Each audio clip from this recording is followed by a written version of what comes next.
সমগ্ৰ দেশৰ লগতে কামৰূপ জিলাতো উপ ৰাষ্ট্ৰীয় প্ৰতিষেধক দিৱস অহা 8 ডিচেম্বৰ তাৰিখৰ 2024 পৰা আৰম্ভ হ'ব। 3দিনীয়া কাৰ্যসূচীৰে এই প্ৰগ্ৰামটো আমাৰ পালিত হ'ব। তাৰ আমাৰ অসম চৰকাৰৰ স্বাস্থ্য আৰু পৰিয়াল কল্যাণ বিভাগৰ নিৰ্দেশ মৰ্মে আমাৰ সমগ্ৰ কামৰূপ জিলাত 2,93,466 গৰাকী শিশু 2 টোপাল পলিঅ'ৰ প্ৰতিষেধক দিয়াৰ লক্ষ্য ধাৰ্য কৰা হৈছে।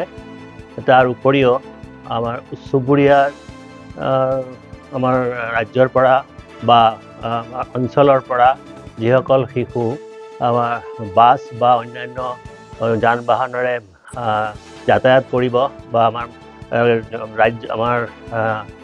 জিলাৰ মাজেদি যাব, তেওঁলোকৰ সেই আমাৰ যান বাহনবিলাকক আমি ৰখাই আমাৰ যিটো ট্ৰেনজিট পইণ্ট বুলি আমি কওঁ, ট্ৰেনজিট পইণ্টত সেই শিশুসকলক আমি যিসকলে প্ৰতিষেধক লোৱা নাই তেওঁলোকক আমি প্ৰতিষেধক আমি দিয়াৰ ব্যৱস্থা কৰিছোঁ।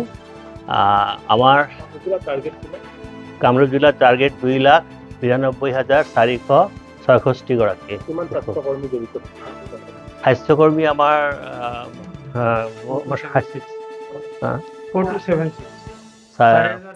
4,277 আমাৰ আছে আৰু আমাৰ 12টা ব্লক আমাৰ ডিষ্ট্ৰিক্টত আৰু লগতে 42টা আমাৰ শীতলীকৰণ কক্ষ আছে, য'ত নেকি আমাৰ পলিঅ' ভেকচিন আৰু ড্ৰপাৰটো আমাৰ মজুত কৰা হৈছে।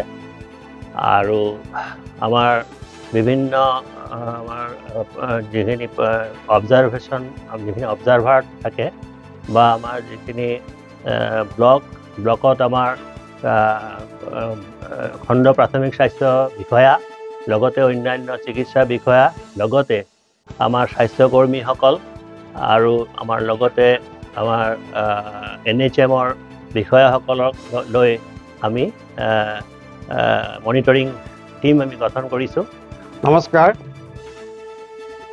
আমি জানো যে পলিঅ' আমাৰ যিটো ডিজিজ, সেই ডিজিজটো মুক্ত কৰিবৰ কাৰণে ভাৰত চৰকাৰে আমাক পলিঅ' মুক্ত বুলি পেলাই ভাৰতবৰ্ষক পলিঅ' মুক্ত বুলি পেলাই 2011 চনতে আমাক ঘোষণা কৰিলে আৰু আমি চাৰ্টিফিকেট পালোঁ ভাৰতবৰ্ষই যে পলিঅ' ফ্ৰী হ'ল।